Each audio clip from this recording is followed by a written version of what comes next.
Okay, so the games of November. There will be a lot of big releases this month. November is really the month where the blockbusters come these days. It is where all the major publishers get their stuff in, ready for the Christmas rush. So, yeah, it's not such a big month for the indie games, I guess, but pretty much all the major publishers have at least one big thing coming. So let's start. On November 3, we have the chant. Now, what is the chant? Where did I have that? I've got my list here and I'm very disorganized, so I The apologize. The chance. chant. The That could chant be is a anything. single player, third person horror action adventure game set on a remote island spiritual retreat. That's why it caught my attention. The spiritual retreat bit. Oh, I do like the they idea of that. That could be creepy. That could be they very missed creepy. Halloween. They did miss Halloween. You always know when a horror game releases in November, you always know that that's because they've missed Halloween and the release date. And you know that some producers getting fired for it, but they've still got to release the game anyway. So that's what happens. Yeah, just missing Halloween by a couple of days too. That's not good. Anyway, if you're not burned out on horror games by November 3, the chant looks like it could be a good one. That's coming to PlayStation 5, Xbox Series, and PC. On November 4, we've got Harvest Teller, which is a Square Enix farming game, which is coming for Switch and PC. Um, and that's it. So it's kind of a Switch console exclusive, I guess. I'm looking forward to that. There's been a lot of farming games released in the last couple of years, especially on Switch. There Um, has, I there really really don't know if has. I want it yet. Like every time I see like advertising for it or it's in the Nintendo Direct, I'm like, do I really want this game? Why are they trying to sell this down my throat? It's because they never put it by itself. It's always in one of those huge directs, and you're like, oh yeah, I'd probably play that, but like it's not the star of the show. it's also a Square Enix release when Square Enix is releasing like a major blockbuster every week at the moment. It's Yeah, they crazy. need to stop. Yeah, They I need to know. take a breath. I know. There's coming out, like, we're recording this video before it happens, but coming out just a week before Harvestella is Star Ocean, which is going to be a massive epic blockbuster thing. So JRPG. So it's crazy how much stuff Square Enix has got coming. Anyway, if you do like your farming games, then Harvestella is definitely one you should have on your agenda. Speaking of, I missed it on November 2, so 2 days before Harvestella. We've got Doraemon Story of Seasons, Friends of the Great Kingdom coming as well, which is coming to PlayStation 5, Switch, and PC. Now, that is the second Doraemon Story of Seasons game. And as the name suggests, it is Doraemon, the blue robot cat that everyone in Japan absolutely loves, crossed with Story of Seasons, which is what Harvest Moon evolved into. The first one was really, really good. Um, I'm expecting this next one to be just as good.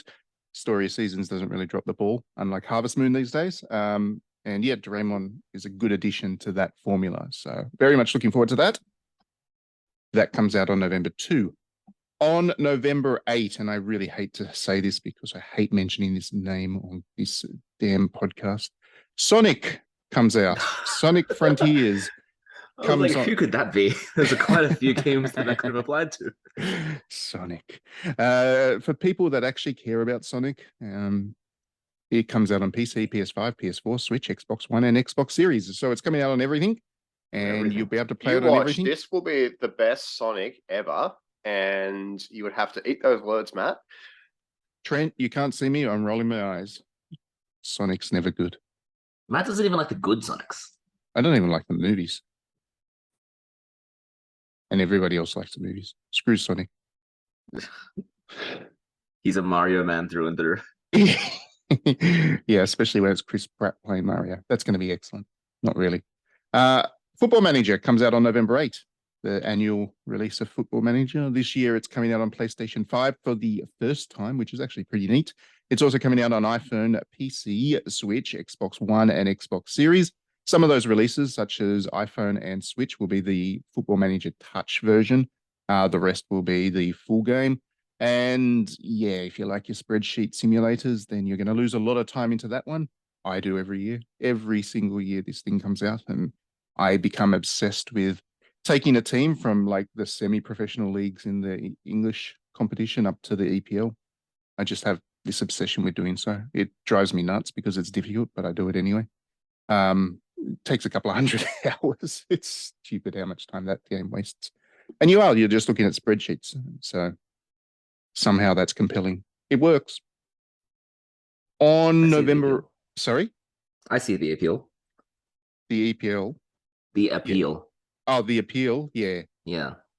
Well, I mean, serious talk here. As somebody who likes JRPGs, the chances are, if you do like JRPGs, chances are you're going to like Football Manager because really they're basically the same spreadsheets. thing. They're all about managing stats and stuff when you boil it right down.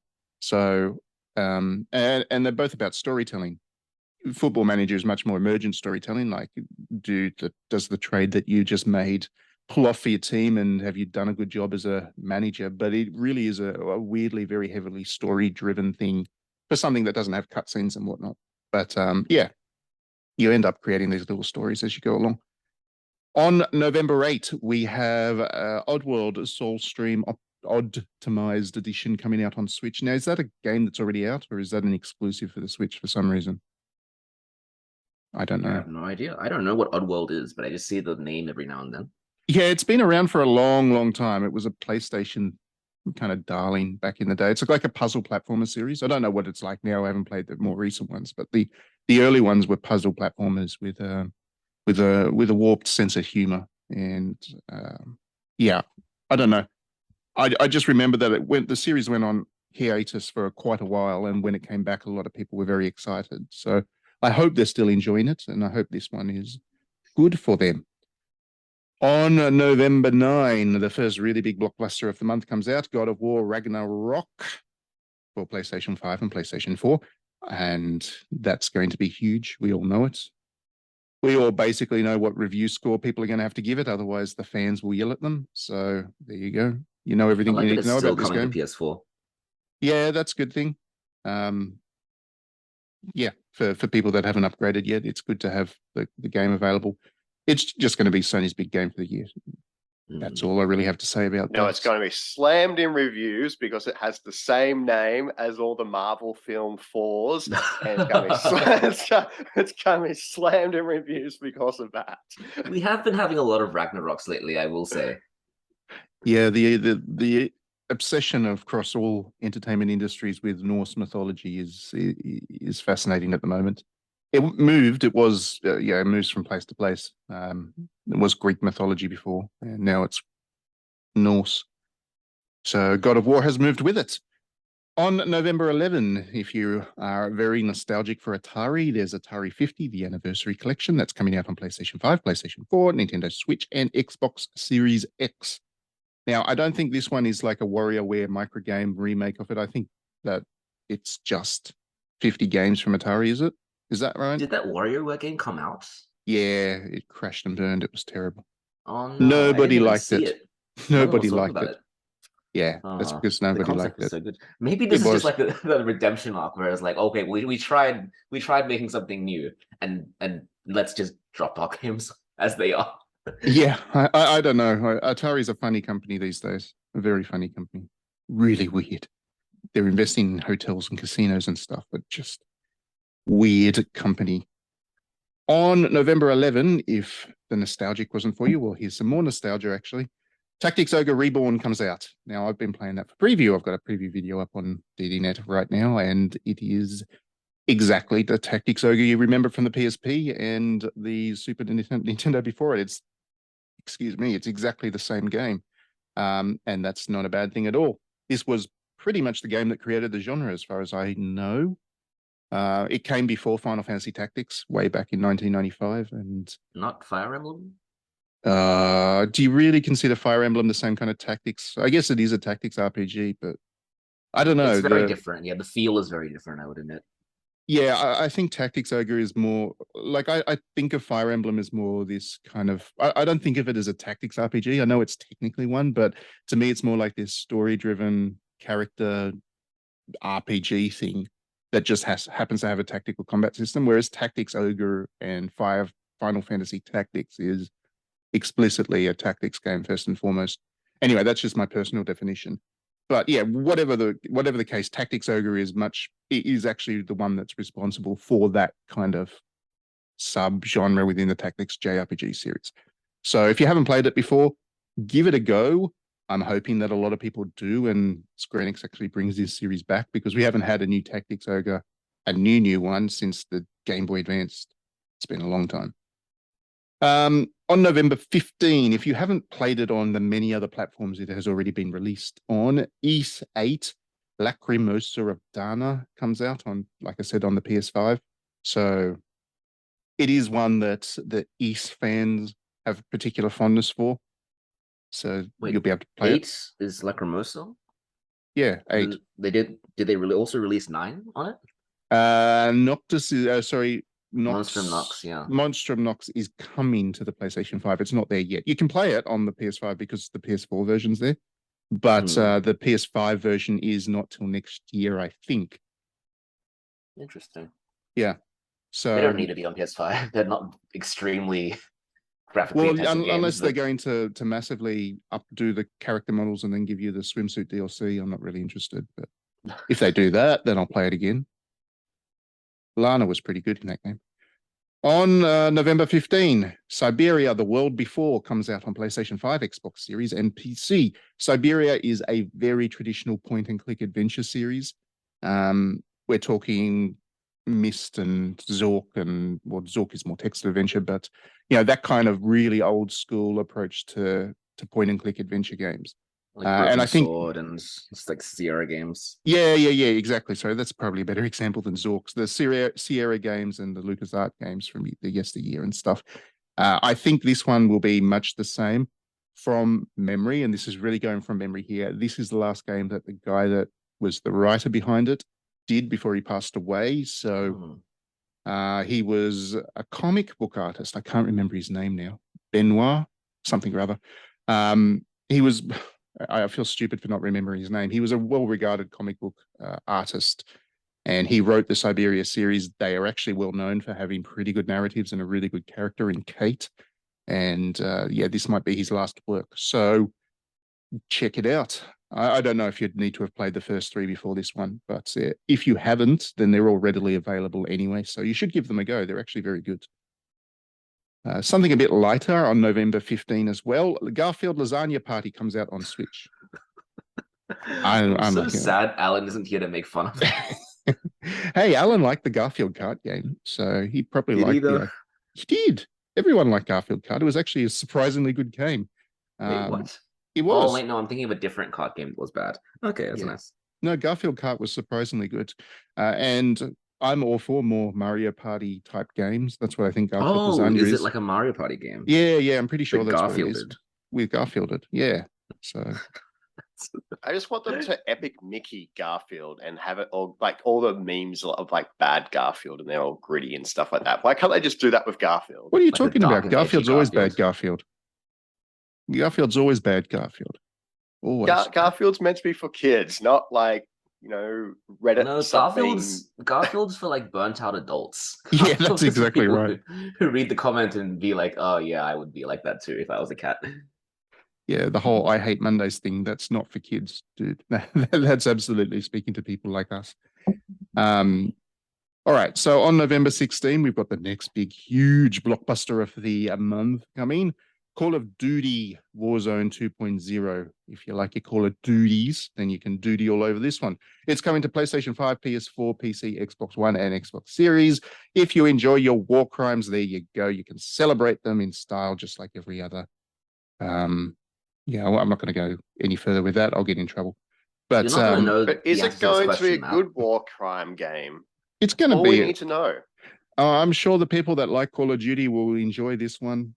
They enjoy committing war crimes in virtual worlds, so I'm Matt, sure you're they'll not be gonna able know to the do that answer in to this one. question. Is Mhm. Warzone the PUBG like battle royale? Oh, you hate this term, but like the battle royale style one, or is it Zero mainline? idea, Harvard. Zero idea. No idea whatsoever. I did. The last Call of Duty I played was the one that had Ronald Reagan in it, and I did not approve of it. And I don't even remember what that one was called. The one I played before that was the one with Kevin Spacey in it, and I did not approve That of was that a one long either. time ago. Yeah, not a fan See, I of know it's long bad time form ago. to say the Kevin Spacey one was good, but every so often Activision takes us off their blacklist and gives us a code for a Call of Duty game. And then after my review, we go back on the blacklist, and it's a couple of years again before we hear from them. So I don't know. I don't know if we're on the blacklist right now. I don't know if we're getting the code. If we do, I'm just then... imagining someone at Activision looking at the media list and being like, "Hey, these guys have a Lizzie Award. Why are they on our blacklist?"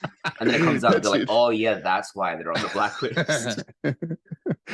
Well, I'll shotgun the Call of Duty so we can stay not on the blacklist. Game of the year, 10 out of 10. Yeah, I'm sure it will be, Trent. I'm sure. On the same day as Call of Duty, if you like games that are actually This is gonna be good. Card Fight Vanguard Dear Days comes out on Switch. That's a card game, which will be good, I think. Card Fight's all right, isn't it? I don't think I've ever played a card fight game, actually, but I think it's been around a long time. I don't love it, but I hear it's got its fans. Yeah, I think that's the impression I get too. It's not like Yu-Gi-Oh! In terms of being that massive property, but it has been plugging along for a long time now. And most card games, if they don't have something about them, don't last nearly that long. So yeah, that's my impression of Card Fight Vanguard. So the next one is an exclusive to Switch. You'll only be able to play it on that console. So if you've got one, then there you go. On November 18, we've got Adventure Arcadium. Can't even say it. The Fractured Continent. It's too early in the morning. That comes out on Switch, PC, and PS4. That's a P-Cube game. So it'll be an indie thing. I think it's an RPG from memory. I'll just quickly check. I'm looking through my list. Where are we? That name could be anything. That name could be an arcade game for all, like Arcadium. Yeah, it could be anything. But like I said, it's an RPG, I think. I'm just pulling it up now on my little list here. Where are you? I'm gonna go with Anime Girls and RPG. You'll see it on the trailer. If you're watching this on YouTube, you'll see exactly what it looks like. Yeah, Harvard's editing brilliance is going to make this kind of black space where I'm not saying anything useful, interesting. Yeah, here we go. Found it finally. So it is a fully fledged strategy RPG in the world of Class of Heroes. Wow, now I'm interested. So Class of Heroes was an excellent dungeon crawling RPG from the PSP era. Wizardry-like. So yeah, this is where this one's coming from. It's actually got some weight behind it. Unfortunately, it's going to do absolutely nothing because also on the same day, on November 18, Pokemon Scarlet and Pokemon Violet releases. Ooh. Yeah, that's a really bad day to release an RPG. On the same day as Pokemon. What? That crept on us really quick. Yeah. People were memeing about it for a while. And I feel like Game Freak is leaning into the memes now. They're trying to stoke up the fan base to make memes. I'm honestly a little bit surprised that they've released that this year. I would have thought that Arceus, which was only at the start of the year, would have been enough to sustain Pokemon for at least a year. Like the releases are coming more and more quickly. I said this when Arceus came out. I think that they want you to be playing Pokemon content with 100% uptime. Like you always have some Pokemon content that you're playing on the side. Yeah. I don't know about that. Like for me, having a gap between these things is a good thing. But oh no, I agree. I think it's good to have the gap between some of the games, but I think that their intention is just have some franchise content out there. Yeah, fair enough. I guess from a business strategy. Was also sort of like a prequel in that way. I'm wording this really badly. It was sort of like, like this is where we're going to move Pokemon. Yeah, like this is a spin-off, but this is where we're going to move Pokemon towards. So it was kind of like, get excited, the new games are coming out kind of thing. So maybe there's not going to be Pokemon all the time. It is possible that they weren't expecting Arceus to be particularly well received. Like they thought it was experimental. They were trying something different. And if it didn't pull off, then they've got the big game coming at the end of the year. That's possibly what happened. And then the Arceus was actually a very good game that was very well received. So that's possibly what happened. Who knows? I don't presume to be in the minds of the people managing Pokemon, the biggest media property in history. Also on November 18, again, a very different game. It's not an RPG, but why would you release anything on the same day as Pokemon? The Dark Pictures anthology, The Devil in Me, comes out. It was That's another horror game that missed the Halloween window, so people being fired over in Supermassive Games, but that's coming to PS5, PS4, Xbox One, Xbox Series, and PC. that's the biggest swerve from Pokemon you could imagine. Yeah, but Definitely still, a different target market. I don't know. I don't know. People just like Pokemon. I think Pokemon's that game that's just so big that everybody likes it. It's not. If you got the budget to buy one game, then you're still going to be tossing up between those two. But The Devil in Me looks all right, I guess. It's based on a serial killer this time around. Yeah, it's and like a Silence of the Lambsy thing. Yeah, and it's set in a haunted hotel. Well, not a haunted hotel, but a murder hotel. And it's kind of based on a true story. And yeah, it looks all right. I mean, these games are pretty reliable. I haven't not enjoyed one yet.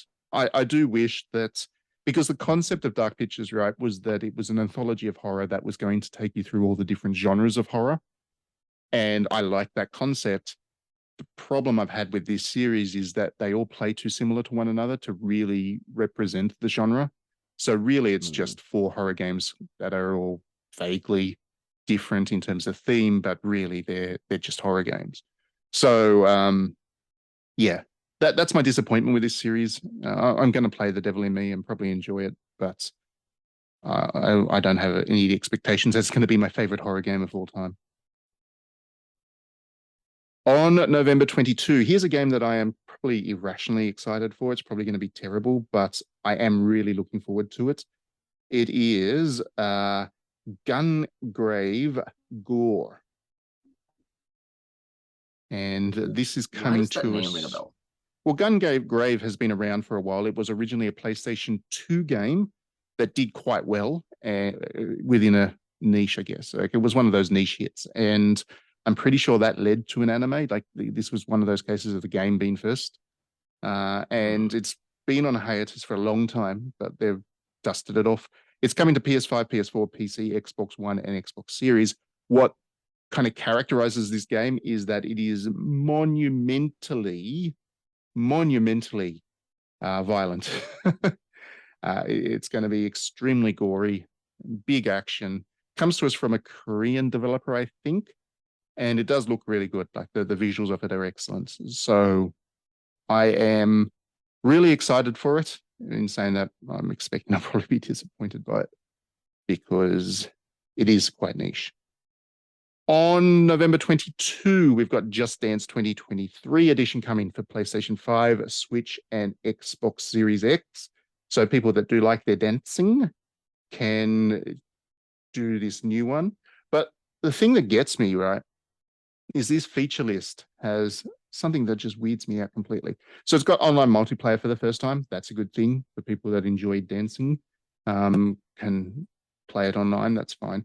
But it's got 3D immersive worlds. What does that even mean with regards to Just Dance? Like, is this a metaverse thing that they're trying to pull on? Like, is that what it is? Because I can't imagine that. Yeah, sure I don't understand. On the box art to be like, this is what's new. I don't understand what 3D immersive worlds means for a game where you select a dance from a menu and then do a jig. Like, do you walk? Maybe there's like career mode. I don't know. I haven't played a Just Dance game in a long time, so I don't know how they've evolved. But yeah, I just can't conceptualize this 3D immersive worlds thing that they're talking about. It's Ubisoft, I guess. On November 22, we've got Evil West coming, which is coming for PlayStation 5, PlayStation 4, PC, Xbox Series X, and Xbox One. It's a horror game set in the West, so that's a good combination for me. I've always enjoyed that. What? Sorry? The West of... Oh, you mean like the Western genre? Yeah, Westerns. So the good, the I bad, don't and know the why I ugly. immediately thought you meant like the Western... What is it? Like Western society or whatever? No, it's the truest of horror movies. The good and the bad and the ugly meets vampires. So there you go. Oh, yeah, that'd be good. It'll be fun. I'm pretty sure that'll be fun. That's definitely a mix of genres I like. On November 25, we've got a little art, well, not art, I don't know if it's artsy or not, a little indie game called The Outbound Ghost coming for PlayStation 5, PlayStation 4, Switch, and PC. I'm mentioning this because it does look like it'll be a charmer. The Outbound Ghost is an adventure RPG about helping ghosts ascend to the afterlife.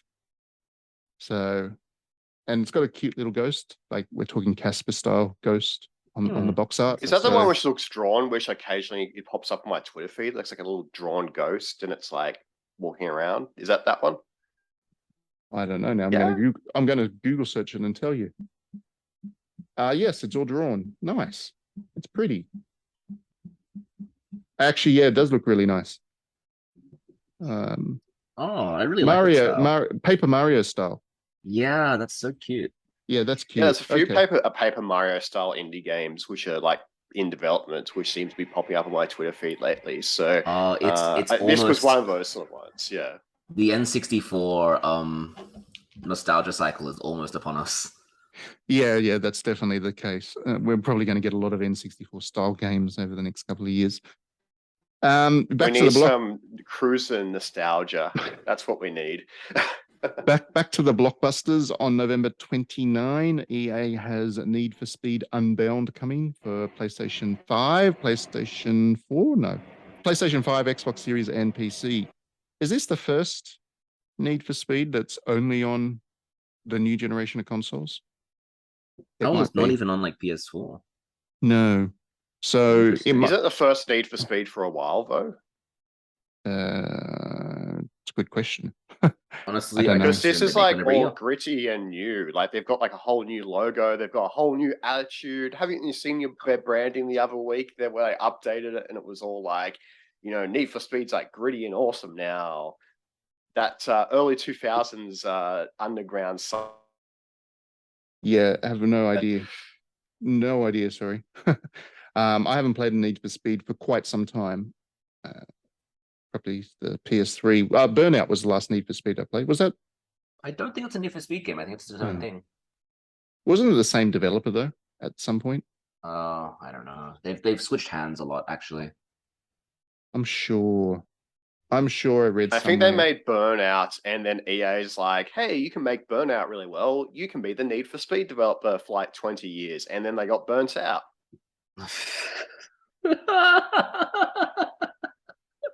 Well done, Trent. 10 out of 10 for that one. On November 30, we've got Until the Last Plane coming, which is another very indie game for PlayStation 5, PlayStation 4, Nintendo Switch, Xbox One, Xbox Series, and PC.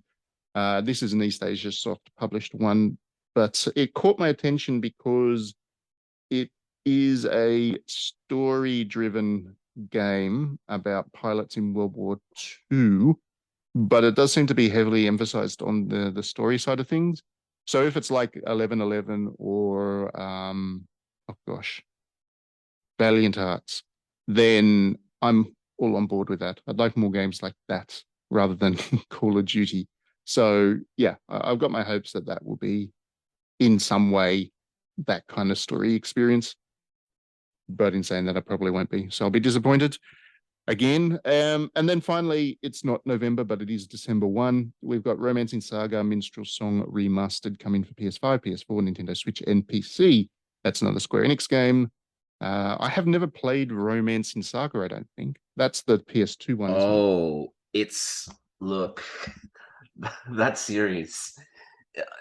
The whole premise of that series is them just being like standard JRPG conventions. We're tossing them out. I mean, like mechanically. So leveling is weird, and character parties are weird. And I've played a lot of the Romancing Saga series. I think that's Square Enix's way of being like really experimental with, like, that's their experimental series. That's where they dump all the weird ideas just to see what lands. And it works for me. I do enjoy that series. I just haven't played Romancing Saga, I don't think. Oh, Minstrel Song specifically. Yeah, Minstrel Song. Sorry. The Romancing Saga is the genre. Oh, sorry, the series name. Minstrel Song is the one I don't think I've played. And that is the PS2 one, I think. I do not like Romancing Saga. Every time I'm like, oh, I want to try one. And then I had to read a bunch of manuals to figure out what the hell they're doing. So yeah, I know it's definitely oddball of the Square Enix properties, but I'm looking forward to giving this one a go. See how I go with it. All right, so of all those games, that's a lot of them. Harvard, which one would you pick if you had to pick one? You only had money to buy and play one game. So which one would it be? I just want to point out that if you're a JRPG fan, you would play Harvestella for 1 week and then play Tactics Ogre for 1 week and then Pokemon for 1 week, and then you'd have to play Romancing Saga. So JRPGs are pretty overrepresented, but it's Pokemon. It has to be Pokemon. Pokemon? Yeah, has fair to enough. Be Pokemon. What about you, Trent? I am also playing the Pokemons, especially after that new frog got announced. It's so cool. Pokemons. Yeah, me too. This is one of those rare months where we're all the same, I think. You just can't say no to Pokemons. It's just impossible. But what version are we picking? That's the next thing. Are we picking the blue version or the red version? Oh, I always go with the blue version. Always. I feel like I switched at some point. Black and white, I picked the blue version over the red version. I don't know. But does this one have exclusive mons to each version? They always do. What are you talking about? No, because they stopped doing that with Pokemon Arceus, right? That's just one game. Yeah.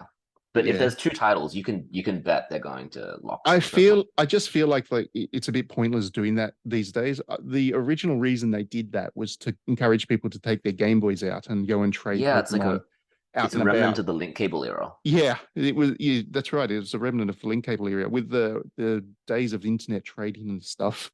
It just seems like it's a pointless system to include in these things. But again, who am I to question the wisdom of the people behind Pokemon? So.